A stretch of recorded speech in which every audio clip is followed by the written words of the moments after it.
জর্দা খাওয়া কি হারাম? চেহারায় ঘন দাড়ি থাকলে অজুর পানি কতটুকু পৌঁছাতে হবে? নামাজরত অবস্থায় শিশু জানামাজে প্রস্রাব করে দিলে করণীয় কি? নামাজ ছেড়ে দিব নাকি চালিয়ে যাব? নামাজে অতিরিক্ত হাই আসলে করণীয় কি? পর্দার ক্ষেত্রে চোখ বের করে রাখা যাবে কিনা, তাতে পর্দার খেলাপ হবে কিনা? কোন ছবি থাকা কাপড় কি নামাজ হবে? নামাজের মধ্যে যদি একাধিকবার ভুল হয় তাহলে করণীয় কি? মাথার নিচের দিকে চুল খোপা করতে পারবে কিনা? প্রেগন্যান্সির টাইমে জিনের আসর থেকে নিজ ও বাচ্চাকে কিভাবে রক্ষা করা যায়? অনেক সমস্যা ফেস করছি। পেশাব করার পর ওযু করা আবশ্যক কিনা? কার সাথে আমার বিয়ে হবে তাকে একদম নির্ধারণ করা নাকি এটা কর্মফল? মেয়েরা বোরকা না পরে বোরকার বদলে বড় জামা ও হিজাব পরে কি বাইরে যাওয়া যাবে? আর বিলম্ব না করে আপনাদের ইতিমধ্যে যে প্রশ্নগুলো আমাদের কাছে এসেছে সেগুলোর উত্তর দেওয়া পালায় আমরা চলে যাই এবং শুরু করি আপনাদের প্রশ্নগুলোর উত্তর দেওয়ার ক্ষেত্রে। হাফিজ আল মাহমুদ জানতেছেন, চেহারায় ঘন দাড়ি থাকলে অজুর পানি কতটুকু পৌঁছাতে হবে? চেহারা যদি ঘন পানি থাকে, এই দাড়ি থাকে, তাহলে আপনার দাড়ির গোড়া পর্যন্ত পানি পৌঁছানো যদি অসম্ভব হয়, কঠিন পর্যায়ের হয়, তাহলে সেক্ষেত্রে দাড়ির প্রকাশ্য অংশে শুধুমাত্র পানি পৌঁছাতে হবে। যতটুকু ভেতর পর্যন্ত যায় ততটুকু পৌঁছাইতে হবে, গোড়া পর্যন্ত পৌঁছানো বাধ্যতামূলক নয়। লিমা আক্তার জানতে চেয়েছেন, মহিলারা মাথার নিচের দিকে চুল খোপা করতে পারবে কিনা? পারবে, কোনো অসুবিধা নেই। সাইম মাহমুদ আপনি জানতে চেয়েছেন, নামাজের মধ্যে যদি একাধিকবার ভুল হয় তাহলে করণীয় কি? ভাই সাইম, দেখতে হবে যে আপনার নামাজে ভুলটা কি ধরনের হয়েছে। যদি ফরজ ছুটে যায় তাহলে একবারও যদি ছুটে যায় তাহলে নামাজ ওইটা আবার পড়তে হবে আপনাকে। আর যদি ওয়াজিব ছুটে যায় তাহলে একবারের বেশি দুইবার তিনবারও যদি ওয়াজিব ছুটে, তিনটা ওয়াজিব যদি ছুটে যায় শেষে একটা সিজদা দিলে হয়ে যাবে। আর যদি সুন্নাত বা নফল ছুটে তাহলে একাধিক ছুটলেও নামাজ হয়ে যাবে, যদিও তার মান কমে যাবে। হাবিবা ফারহানা জানতে চেয়েছেন, নামাজরত অবস্থায় শিশু জানামাজে প্রস্রাব করে দিলে করণীয় কি? নামাজ ছেড়ে দিব নাকি চালিয়ে যাব? যদি জানামাজে পেশাব করে দেয় তাহলে ডানে বামে আগে পিছে সরে যাবেন। জানামাজের পর নামাজ পড়া তো আবশ্যক না, ফ্লোরে পড়বেন। ফ্লোরে নাপাক লেগে আছে যদি দেখা না যায় তাহলে যে কোনো ফ্লোরে আপনি নামাজ পড়তে পারেন, কোনো অসুবিধা নেই। জানামাজে বাচ্চা পেশাব করে দিলে আস্তে করে নিজেকে সরিয়ে নিয়ে একটু দুই হাত এক হাত পেছনে ডানে বামে সরিয়ে আপনি নামাজ কমপ্লিট করতে পারেন, কোনো অসুবিধা নেই। মেহরিন সুমি আপনি জানতে চেয়েছেন, নামাজে অতিরিক্ত হাই আসলে করণীয় কি? হাই আসলে হাত দিয়ে সেটাকে বাধা দিবেন, বাস এটুকু, এর বাইরে আর বিশেষ কোনো করণীয় নেই। সেটা নামাজের বাইরের সর্বাবস্থায়। তানজিলা পারভিন আপনি জানতে চেয়েছেন, মেয়েরা একাকি ঘরে মৃদু আওয়াজে সালাত আদায় করতে পারবে কিনা? হ্যাঁ, অবশ্যই পারবে, কোনো অসুবিধা নেই। যদি পরপুরুষের কণ্ঠমত আওয়াজ না যায় মৃদু আওয়াজে পড়তে পারবেন রাতের নামাজে, কোনো অসুবিধা নেই। ধ্রুব তারা এআইডি থেকে আপনি জানতে চেয়েছেন, আজানের সময় মেয়েদের মাথায় কাপড় দেওয়া এবং কাপড় থাকা বাধ্যতামূলক কিনা? এই বিষয়ে আমাদের একটা ভিডিও আছে, আপনি দেখে নিতে পারবেন। আজানের সময় মেয়েদের কাপড় দেওয়া মাথায় এটা আবশ্যক কিনা? উত্তর হলো না। আজানের সাথে মাথায় কাপড় দেওয়ার কোনো সম্পর্ক নেই। বাসা বাড়িতে যে সমস্ত মা বোনরা আছেন কিংবা পথে ঘাটে আছেন, মসজিদের সামনে দিয়ে যাচ্ছেন, আজান আওয়াজ শুনছে, ওইটা মাথায় কাপড় টেনে দিতে হবে, এমন কোনো বাধ্যবাধকতা নেই। তবে যদি তিনি বাইরে অন্য পুরুষে থাকেন তাহলে সর্বাবস্থায় তাকে মাথায় কাপড় টেনে নেওয়া উচিত, আজান দেওয়া অবস্থায়ও আজান না দিলেও। আর যদি বাসা বাড়িতে থাকেন তাহলে শুধু আজান দেওয়ার কারণে তার মাথায় কাপড় টেনে দেওয়ার বিশেষ কোনো গুরুত্ব ইসলাম শরিয়ার দৃষ্টিকোণ থেকে নাই। আমাদের অনেক মা বোনরা এটাকে অনেক বেশি গুরুত্বপূর্ণ মনে করেন। এমডি আনোয়ার খান আপনি জানতে চেয়েছেন, কার সাথে আমার বিয়ে হবে তাকে একদম নির্ধারণ করা নাকি এটা কর্মফল? ভাই আনোয়ার, এটা নির্ধারণ করা, আল্লাহ রাব্বুল আলামিন নির্ধারণ করে দিয়েছেন কার সাথে কার বিয়ে হবে। নবী করিম সাল্লাল্লাহু আলাইহি ওয়াসাল্লাম একটা হাদিস থেকে সুস্পষ্টভাবে বিষয়ে আমরা নির্দেশনা পাই। নাজমুর রহমান মেহরাব জানতে চেয়েছেন, হারাম খেলে 40 দিন ইবাদত কবুল হয় না, এটি কতটুকু সঠিক? এই বিষয়ে কোনো হাদিস আছে কিনা? হারাম খেলে 40 দিন ইবাদত কবুল হয় এরকম নির্দিষ্ট কোনো দিনক্ষণ ঠিক করে দেওয়া আছে বলে কোনো হাদিস আমার জানা নেই। তবে হারাম খেলে তার দোয়া কবুল হবে না এবং সেই দেহ জান্নাতে যাবে না, এরকম আরো অনেক জঘন্য শাস্তির কথা এবং সতর্কতার কথা বলা আছে হাদিসে। তাওহিদ আয়েশা আপনি জানতে চেয়েছেন, বেনামাজি ব্যক্তির হাতের রান্না খাওয়া কি অনুচিত?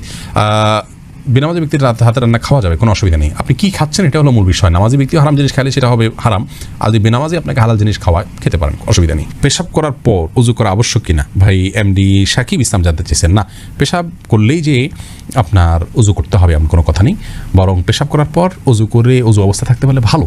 যদি না পারেন তাহলে নামাজের জন্য কোরআন স্পর্শ করার আগে আপনি ওযু করলেই চলবে। নূর আপনি জানতে চেয়েছেন, মেয়েরা বোরকা না পরে বোরকার বদলে বড় জামা ও হিজাব পরে কি বাইরে যাওয়া যাবে? যেতে পারে, কোনো অসুবিধা নেই। বোরকাই পড়তে হবে এমন কোনো কথা নেই, তার শরীরের সৌন্দর্যকে ঢাকতে হবে, অলংকার ইত্যাদিকে ঢাকতে হবে একটা কাপড় দিয়ে। তবে সে কাপড়টাও যাতে আবার দৃষ্টি আকর্ষণকারী না হয় সেদিকটা খেয়াল করতে হবে। যে কোনো একটা কাপড় দিয়ে নিজের সৌন্দর্য ঢাকলেই চলবে, বোরকাই হতে এমন কোনো কথা নাই।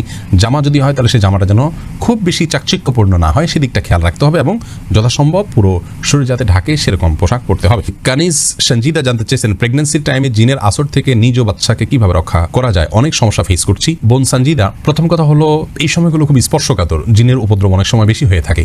আপনাকে আমরা পরামর্শ দিব, আপনার বাসা থেকে হারামের কোনো লেশ থাকলে সেগুলোকে আপনি বের করে ফেলুন। ধরুন টেলিভিশনে আপনি হারাম কোনো জিনিস দেখেন বা আপনার পরিবার কেউ দেখে, টোটালি বন্ধ করে ফেলুন। বাসায় ছবিযুক্ত কোনো কাগজ ঠোঙ্গা বা কোনো ছবি ঝুলানো টুলানো যে কোনোভাবে প্রদর্শিত থাকলে সেগুলোকে ড্রয়ার ইত্যাদিতে ভরে ফেলুন বা বাইরে ফেলে দিন।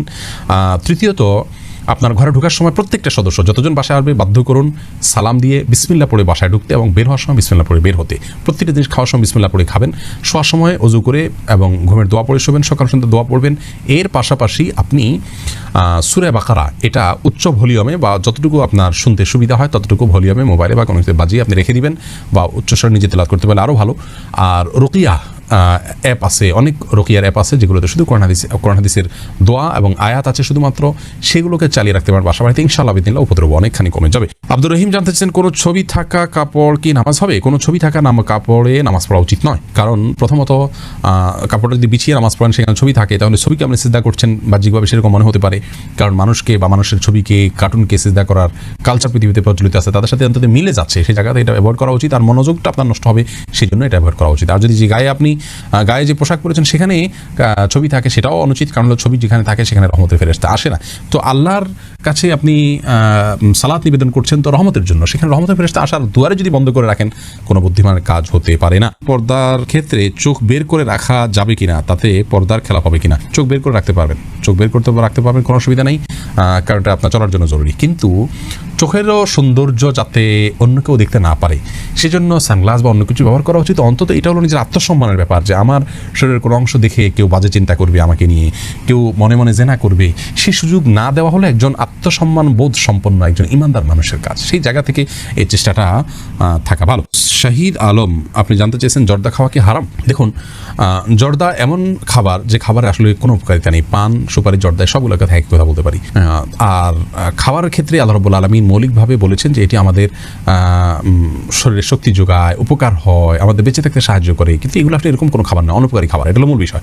দ্বিতীয়ত হলো জর্দা তামাক খাওয়া হয়, তামাক এটা মাদক দ্রব্য, অতএব এটা খাওয়া উচিত নয়। এটা আমাদের স্বাস্থ্যের জন্য যেমন ক্ষতিকর এবং এটা প্রত্যক্ষ ক্ষতিকর, এমন না যে ধীরে ধীরে ক্ষতি করে, বরং প্রত্যক্ষ ক্ষতিকর।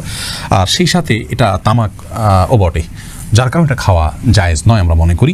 যদিও অনেক ওলামায়ে কেরাম এটাকে জায়েজ হওয়ার সপক্ষে অনেক একাডেমিক দলিল পেশ করেছেন, সেটা নিয়ে আবার ট্রল করা এবং মানে তাদের নিয়ে বাজে মন্তব্য করা, আল্লাহ মাফ করুক, সেটা কোনো ইমানদারের কাজ না। কিন্তু এই কাজগুলো অনেকে করছেন অহরহ। কোনো আলিম যদি কোনো বিষয়ে তার গবেষণা পেশ করেন, কোন হাদিসের আলোকে তার বুঝ পেশ করেন, সেটাকে শ্রদ্ধা করা উচিত আপনি গ্রহণ না করলেও। অশ্রদ্ধা করা, অসম্মান করা, সে নিয়ে ব্যঙ্গ বিদ্রুপ করা কোনো মুসলমানের জন্য জায়েজ নয়।